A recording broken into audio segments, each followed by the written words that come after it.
நாகன் அத்தியாயம் 9. நான் உங்கள் தேன்மொழி சுராமிகா. நாகன் பதறி அடித்துக் கொண்டு எழுந்தான். தன்னை சுற்றி பார்த்தான். தான் எங்கே இருக்கிறோம் என்று ஒரு நிமிடம் அவனால் கணிக்கவே முடியவில்லை. தலையில் அடித்தான். நினைவுகள் வந்தது. நாம் பண்ணையார் வீட்டில் இருக்கிறோம் என்று புரிந்தது. அப்போ துளசிக்கு ஆபத்தா என்று யோசித்தவன் எழுந்து வெளியே ஓடினான். காலை 5 மணி. இருட்டாகத்தான் இருந்தது. நடு இரவு போல் இருந்தது. துளசியின் சமையல் கட்டில் இருந்து வாசனை வர ஆரம்பித்தது. சமைத்து முடித்திருப்பாள் போல துளசி வெளியே வந்தாள். துளசி என்று அவள் அருகே நெருங்கி போனான். அவன் வந்து நின்ற பதட்டத்தை பார்த்து துளசிக்கு ஆச்சரியமாக இருந்தது. என்ன சார், தூக்கத்துல ஏதாவது கனவு கண்டீங்களா? இப்படி பதட்டமா இருக்கிறீங்க. முதல்ல இங்க வந்து உட்காருங்க என்று அங்கு இருந்த ஒரு சேரில் உட்கார வைக்க போனான்.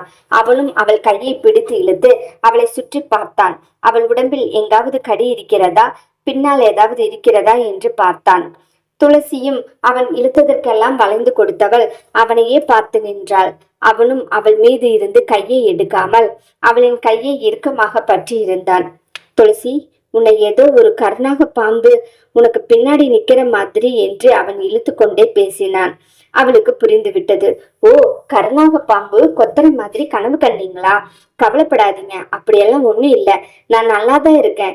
நீங்க பாம்பு பத்தி நினைச்சுக்கிட்டே வந்திருப்பீங்கல்ல, உடனே படுத்த உடனே அது கனவா வந்துருச்சு போல. நீங்க பயப்படாதீங்க, முதல்ல உட்காருங்க, நான் காப்பி கொண்டு வரேன். காப்பி குடிச்சிட்டு ரிலாக்ஸ் பண்ணுங்க சார் என்று சொல்லிக்கொண்டு உள்ளே போக அவள் கை வரவில்லை. திரும்பி பார்த்தாள். அவள் கையை இறுக்கமாக பிடித்திருந்தான் நாகன். நாகனின் பார்வை துளசி மாடத்தின் மீது இருந்தது. அவன் அப்படியே அமைதியாக உட்கார்ந்திருந்தான். ஆனால் துளசியின் கையை மட்டும் விடவில்லை. அவளின் கையை இறுக்கமாக பிடித்திருந்தான். சார், சார், எனக்கு தான் ஒண்ணுமே ஆகலையே, இன்னும் நீங்க என்னோட கையை பிடிச்சுக்கிட்டே இருக்கீங்க சார். நீங்க எங்கேயும் போகாத, நீ எங்கேயும் போகாத. இப்ப நீ என்ன பண்ணுவதற்காக வெளியே வந்த என்று நாகன் கேட்டான். வாசல தெளிச்சு கோலம் போட்டு இந்த துளசி மாடத்துக்கு தண்ணி ஊத்த போறேன் சார். செய்ய வேண்டிய வேலையை முதல்ல செய், அதுக்கப்புறம் காப்பி கொண்டு வா. எனக்கு இப்போ உடனே காப்பி வேண்டாம் என்று சொல்ல அவளும் சரி என்று தலையாட்டினாள். நான் காப்பி கொண்டு வரணும்னாலும் சரி, இல்ல வாசல் தொளிக்கணும்னாலும் சரி, நீங்க என் கையை விட்டா மட்டும்தான் நான் அதை செய்ய முடியும். என்னோட கையை மட்டும் நீங்க இங்க விட்டுக்கிட்டு என்னோட உடம்பு மட்டும் எடுத்துட்டு போய் நான் எதுவுமே செய்ய முடியாது சார் என்று அவள் கிண்டல் செய்ய நாகனுக்கு சிரிப்பு வந்தது. அழகாக சிரித்தான். அதை பார்த்து துளசி மயங்கி நின்றாள். பாம்பையே மயக்கி உட்கார வைக்கும் மகிமை துளசிக்கு உண்டு.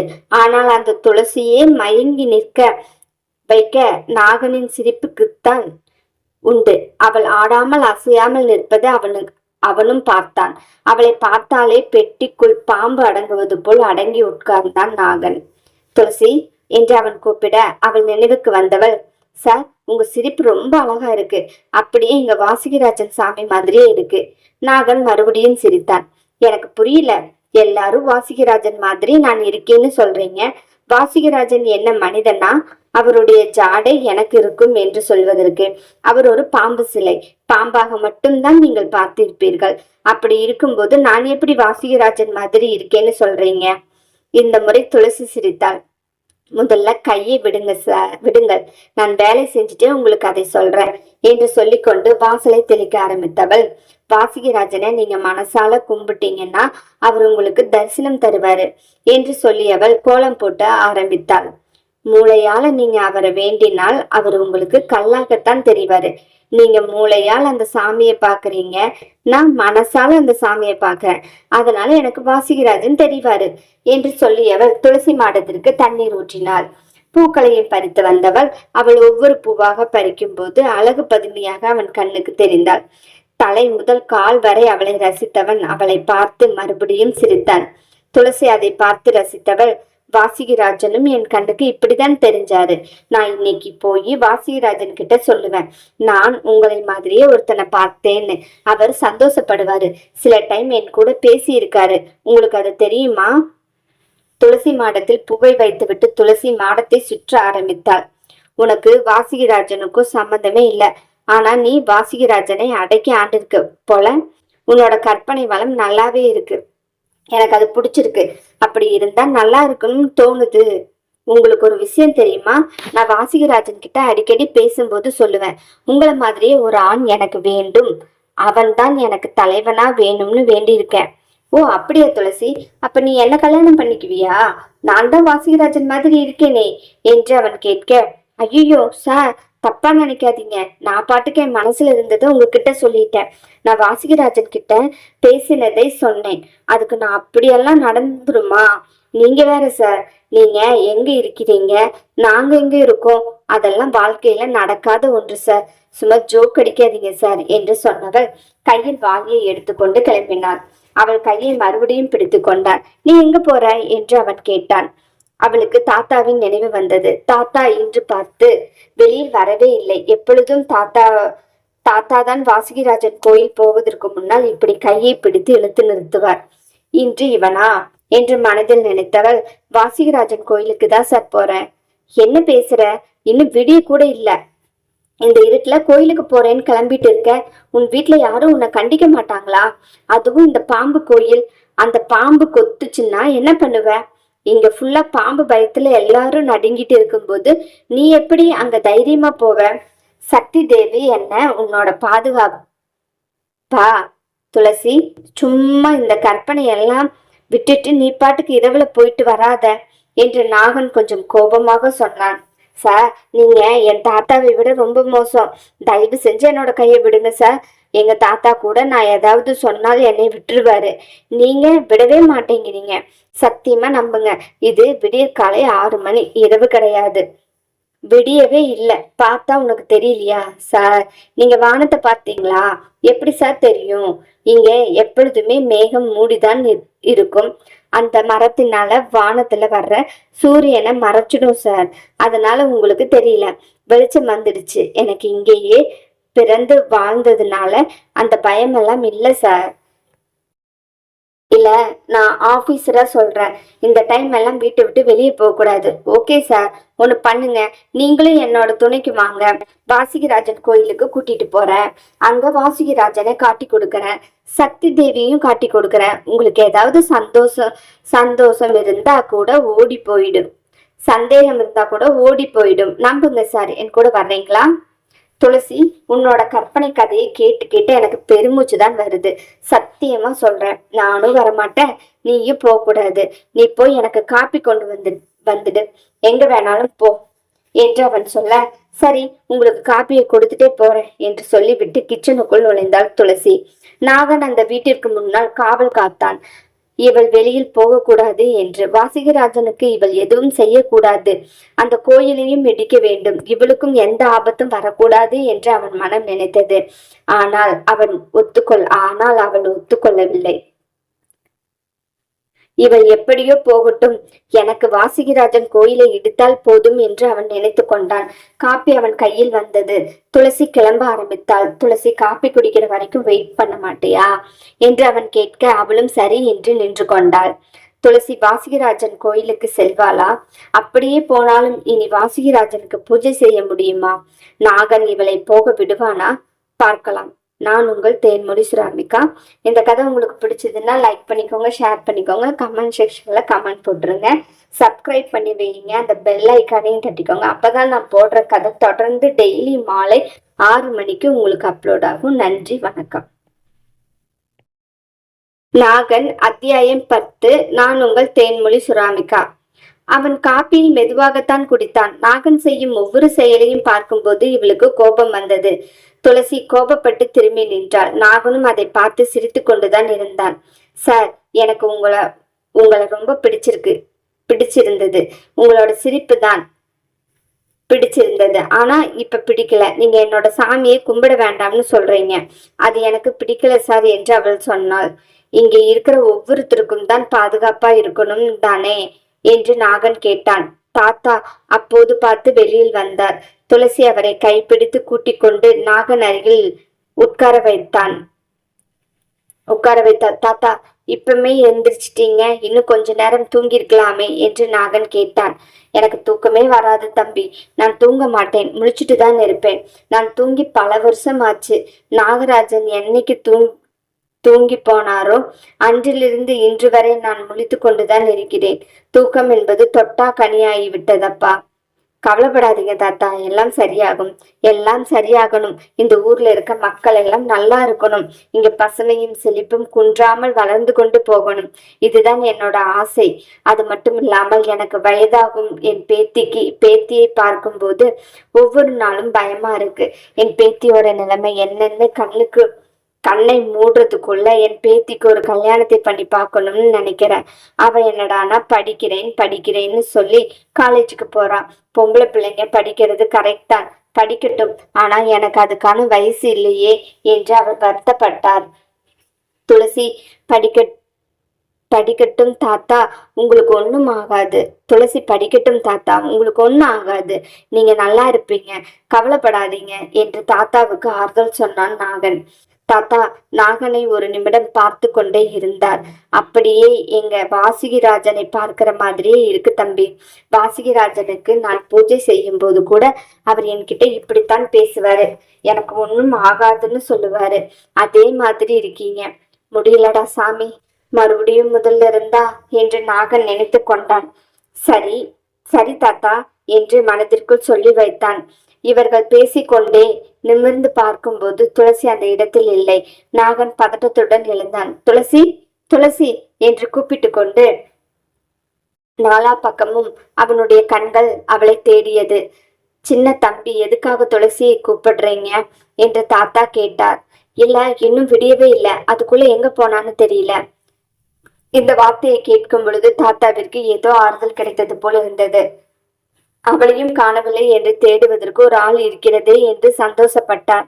நீங்க இங்க வந்து உட்காருங்க தம்பி, அந்த கழுதை கோயிலுக்கு போயிருக்கும். என்ன தாத்தா சொல்றீங்க? நான் போக கூடாதுன்னு சொன்னேன், அதை மீறி போயிட்டாளே. அதுப்பா, அவ அந்த கோயிலுக்கு போகாம இருக்க மாட்டா. அவளுக்கு என்னை விட ரொம்ப முக்கியம் அந்த வாசிகராஜனும் சக்தி தேவி அம்மாவும் தான். இந்த ஊர் மக்களே அவங்கள பார்த்து பயப்படும் போது அவ தைரியமா உள்ள போயிட்டு வர்றா. இது வரைக்கும் எதுவும் ஆனதில்லை, இனியும் எதுவும் ஆகாது. இந்த ஊர்ல இருக்கிற ஒவ்வொருத்தரும் இதே மாதிரி இருக்காங்க. இதுகளே சமாளிக்க முடியல, அப்புறம் எப்படி இந்த ஊர் மக்கள் சமாளிக்க போறேன்? முதல்ல இந்த மணிகண்டன், துளசி, இந்த தாத்தா, இவங்க 3 பேரோட மனசையும் மாத்தணும். அதுக்கப்புறம் தான் இந்த ஊரோட மனசை மாற்ற முடியும். அந்த கோயில்ல தான் இந்த சாவுக்கெல்லாம் காரணம்னு நினைக்கிறாங்க. அப்புறம் எதுக்கு அந்த கோயில வச்சுக்கிட்டு இருக்காங்க? இன்னும் அந்த சாமிகளை வணங்கிட்டு இருக்காங்க என்று மனதிற்குள் நினைத்தவன் ஏதாவது ஒரு வழி பண்ணுவோம் என்று மனதில் நினைத்து கொண்டு தாத்தாவின் அருகில் உட்கார்ந்தான். நாகனை பொறுத்த அளவு துளசி அருகில் நின்றால் மட்டும்தான் அவனுடைய நல்ல குணங்கள் வெளிப்படும். துளசி இல்லை என்றால் அதிகமான கருநாகத்தின் குணம்தான் வெளிப்படும். வாசுகிராஜன் குணம் வெளியில் வராது. அதுதான் நாகன். நந்தினி ஓடி வந்தாள். துளசி, துளசி என்று சத்தமாக கத்திக்கொண்டு ஓடி வந்தாள். வாமா நந்தினி என்று தாத்தா நந்தினியை கூப்பிட்டார். நந்தினி முற்றத்தில் ஒரு ஆள் உட்கார்ந்து இருப்பதை பார்த்து பயந்தவாறே வராமல் அங்கேயே நின்றாள். நாகன் நந்தினியை பார்த்தான். அவளுடைய தாவணி விலகி இருந்தது. அதையும் பார்த்தான். அவளை பார்த்து கொண்டே இருந்தான். அவன் உடல் சிலிர்த்தது. கர்நாகத்தின் சக்தி அதிகமானது. அவன் உடல் கொஞ்சம் கொஞ்சமாக மாற்றத்தை காட்டியது. அவனுக்கு மாறுவது தெரிய வந்தது. அவன் கண்கள் கோல்டன் கலராக மாறியது. நாகன் தலையை குனிந்து கொண்டான். இனியும் அந்த பெண்ணை பார்த்தால் இன்னும் அதிகமாகும் என்பது அவனுக்கு தெரிந்தது. வா நந்தினி, உள்ள இவரு நம்ம ஃபாரஸ்ட் ஆபீஸ்ல இருந்து வந்திருக்காரு. வா வா, தாத்தா தானே கூப்பிடுறேன், வந்து இவருக்கு ஒரு வணக்கம் வை என்று தாத்தா சொன்னார். அவனை பார்த்ததுமே அவளுக்கு இனம் புரியாத சந்தோஷம் மனதில் வந்தது. அது ஏன் என்று அவளுக்கே தெரியவில்லை. அவரை பார்த்து கையெடுத்து வணங்கி வணக்கம் அண்ணா என்று சொன்னாள். அவள் கூப்பிட்ட அந்த அண்ணா என்ற வார்த்தை அவனுக்கு ஏதோ செய்தது. அவன் உடலில் உள்ள மாற்றத்தை குறைத்தது. ஆனாலும் அவன் நிமிர்ந்து பார்க்கவில்லை. கண்களில் உள்ள மாற்றம் மாறவில்லை என்பது அவனுக்கு தெரிந்தது. அதனால் அவன் நிமிராமல் தலை மட்டுமே ஆட்டினான். அண்ணா, கூடிய சீக்கிரத்துல அந்த கடிக்கிற பாம்பை கண்டுபிடிச்சிடுவீங்க தானே? இந்த மணிகண்டன் பையன் கண்டுபிடிச்சிடுவேன்னு மட்டும் சொல்லிட்டு இருக்கான். வேற வேற பாம்பை அடிச்சு தூக்கிட்டு வர்றான். எங்களை கடிச்சு சாகடிக்கிற பாம்பை கூட்டிட்டு வர மாட்டேங்கிறான். நந்தினி பேசிய எதற்குமே நாகன் பதில் சொல்லாமல் தலையை குனிந்து உட்கார்ந்திருந்தான். நந்தினி திருவென முழித்தாள். அது எப்படி நந்தினி? நான் இல்லாத போது எனக்கு பெரிய ஆபீசர் கிட்ட நீ என்ன பத்தி போட்டு கொடுக்குறியா என்று சத்தம் கேட்டு நந்தினி திரும்பி பார்க்க மணிகண்டன் வந்து கொண்டிருந்தான். ஐயோ, நீயா? நான் உன்னை பத்தி சொல்லல, உன் கூட வேலை செய்யற ஆபீசரை பத்தி சொன்னேன். மாமா, தப்பா நினைச்சிட்டியா என்று நந்தினி அசடு வழியே நின்றாள். ஆமா ஆமா, நீதானே என்னோட ஃப்ரெண்ட்ஸை பத்தி சொன்ன. நான் நம்பிட்டேன். நான் உன்கிட்ட கேட்கணும்னு நினைச்சேன். நேத்து காலையில கண்ணகி கோயிலுக்கு நீதானே போயிருந்த என்று மணிகண்டன் கேட்டான். ஐயோ சார், என்ன சார் இப்படி போய் சொல்றீங்க? நான் எதுக்கு சார் அங்க போக போறேன்? நானும் துளசியும் அங்க போகவே இல்லை என்று நந்தினி சொன்னாள். ஓ அப்படியா? நீயும் துளசியும் போனீங்களா? நீ போறது இல்லாம துளசியும் கூட்டிட்டு போயிருக்க. அப்போ நான் அத்தனை தடவை சொல்லி கூட நீ கேட்கல. எதுக்காக இப்படி பண்ற நந்தினி என்று மணிகண்டன் கேட்டான். இவர்களின் பேச்சுவார்த்தைகள் நாகனுக்கு தெளிவு வந்தது. தெளிந்து எழுந்தவன் அவர்கள் இருவரையும் பார்த்தான். மணிகண்டன், எதுக்காக அந்த பொண்ணை போட்டு திட்டிட்டு இருக்கீங்க என்று நாகன் கேட்டான். உடனே நந்தினி போய் நாகன் அருகில் நின்று கொண்டான். பாத்தீங்களா சார், உங்க கண்ணு முன்னாடியே எப்படியெல்லாம் திட்டுறாரு இந்த சாரு. சார், இந்த பொண்ணு கிட்ட நான் ஏற்கனவே அந்த கண்ணகி கோயிலுக்கு போகக்கூடாதுன்னு சொல்லியிருக்கேன் சார். அது கேரளாவோட வனத்துறையை சார்ந்தது. கேரளாவும் தமிழ்நாடும் சேர்ந்தது தான் சார். ஆனா அந்த கோயிலுக்கு ஒரு வருஷத்துக்கு ஒருக்கா தான் சாமி கும்பிட போனோம். திருவிழா டைம்ல மட்டும்தான் சாமி கும்பிட போகணும். மற்ற நேரம் மனிதர்கள் யாருக்கும் போகக்கூடாது என்று சொல்லி வச்சிருக்காங்க சார். சரி விடுங்க மணிகண்டன், அவங்க ஆசைக்கு போறாங்க, யாருக்கும் தெரியாம பார்த்துக்கோங்க என்று அவன் சொல்லிவிட்டான். அதுல இருந்து நந்தினிக்கு நாகனை ரொம்ப பிடித்து போனது. சூப்பர் அண்ணா, அது மாதிரி யாருமே எங்களுக்கு சொன்னதே கிடையாது. இதோ இந்த மணிகண்டன் எத்தனை வருஷமா இங்க சாரா இருக்காரு, ஆனா ஒரு நாள் கூட எங்க பக்கம் பேசினதே இல்லை. எனக்கு அந்த கோயிலில் இருக்கிற மங்களா தேவியை ரொம்ப பிடிக்கும். அதனால போய் விளக்கு கொளுத்தி வச்சுக்கிட்டு வருவேன். அதுக்கு போய் என்னை டெய்லியும் திட்டிக்கிட்டு இருக்காரு என்று நந்தினி சொன்னாள். நாகன் நந்தினி முகத்தை மட்டுமே பார்க்கவே இல்லை. சரி நந்தினி, இனிமேல் துளசிய வாசிகராஜன் கோயிலுக்கு விடாம நீயே மங்களாதேவி கோயிலுக்கு கூட்டிட்டு போய் நீயே நல்லா பாத்துக்கோ என்று நாகன் கட்டளை போல் சொல்ல அவளும் சரி என்று தலையாட்டினாள். நாகனை பொறுத்தளவு துளசி வாசிகராஜன் கோயிலுக்கு போகவே கூடாது. அதுதான் அவனுடைய எண்ணமாக இருந்தது. சார், இந்த நந்தினி பொண்ணுக்கு நீங்க ரொம்ப சப்போர்ட் பண்ணாதீங்க சார். அப்படி இல்லாத தப்பெல்லாம் பண்ணிட்டு தெரியும். மணிகண்டன், நீங்க இந்த ஊரை கூட்டி ஒரு மீட்டிங் போடுங்க. நம்ம அதை பத்தி என்னன்னு பேசுவோம். சரி சார், இன்னைக்கு மத்தியானமே நான் ஊரை கூட்டி மீட்டிங் போடுறேன். சாயந்தரம் மீட்டிங் ஆரம்பிச்சிடும். நாகன் தலை நிமிர்ந்து நந்தினியை பார்க்க அவளின் அருகே செல்ல வேண்டும். அவளிடம் தனக்கான போதை கிடைக்கும் என்ற ஒரு எண்ணம் தலை தூக்கியது. அவனால் முடிந்த அளவு அமைதியாக நின்றான். ஆனால் அவனையே இழுத்து கொண்டிருப்பது அவனுக்கு தெரிந்தது. எதற்காக அந்த பொண்ணின் முகத்தை பார்த்தோம் என்று அவனுக்கானது. தன் கால்கள் அவளை நோக்கி செல்வதை கண்டான். அதை தடுத்து நிறுத்த வழி தெரியாமல் துடித்து கொண்டு நின்றான். அண்ணா என்று வாய் நிறைய அழைத்தவளை தொட்டு விடுவானா நாகன்? பார்ப்போம். நான் உங்கள் தேன்மொழி சுராமிகா.